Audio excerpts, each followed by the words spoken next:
President Yee. And as always, Director Guy, I always look to you for your comments and your passion and your commitment to Oakland.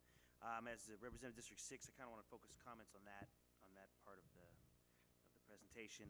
We had a nice representation of Carl B. Monk parents out here tonight, and with the principal, it starts at the top. So Ms. Burrows has been there 7 years, and she's really gotten that school rolling as the principal of Carl Monk. We had a very spirited meeting last Thursday with the PTA. We had over 50 parents show up, supporters. Really, a lot of the questions had tonight, and some of the great speakers tonight were at that meeting. It's posed a lot of the same questions. For Carl Monk's particular situation, their API is really high. They have 351 students enrolled there. It's a large physical campus, but there aren't, because when it was built in the early 60s, and actually Carl Monk was on the school board. That's how they got the name. And my understanding is that I think that gentleman donated the land to build the school there. But with it was built kind of in connection with when Merritt College was moved from the old Grove Street, which was called Oakland City College back then, was moved up on the hill, Merritt College, and then Carl Monk was kind of a feeder. And so a lot of people have gone to that school that were students at the campus, and we moved the Hintel Center there in the early 80s.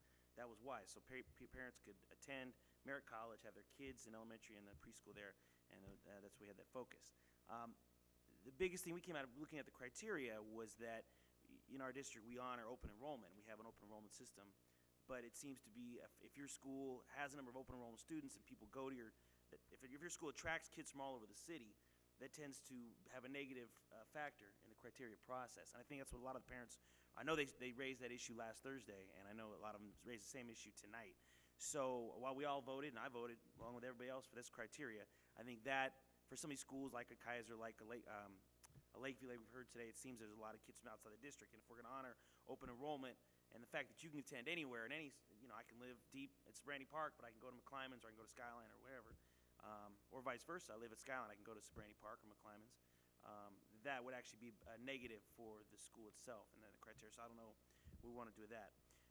In terms of Burkhalter, and we haven't had a lot of Burkhalter parents, and Ms. Gathers has done a great job at that school for the last 3 years, and she has her daughter at that school. So she believes in that school, what they're doing there, and their API is one of the highest in District 6.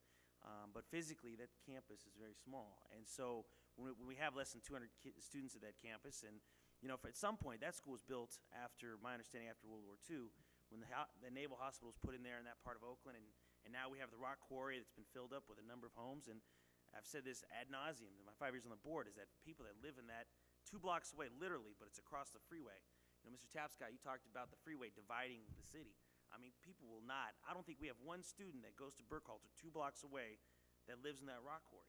It's just that it might as well be the Grand Canyon. So that issue as well. And my questions actually are to what, you say you want 380 students to make it a viable option. Physically, I just don't see where they can fit them. I mean, the school's full. I think there's only one empty classroom. So talking to some old-time neighbors in the neighborhood there, this is Edwards, so if you're driving down to the Coliseum to see your Raiders do great things on Sundays, it's right there. They said traditionally there was maybe 700 kids at that campus, and I don't know where we could have fit them. So we closed Burbank School, and actually 5 of our teachers at Burbank came up to Burkhalter when they closed it. I mean, is that an option? We're going to move them down there. Am I out of time? 15 seconds, okay, Mr. Great. And then the final point.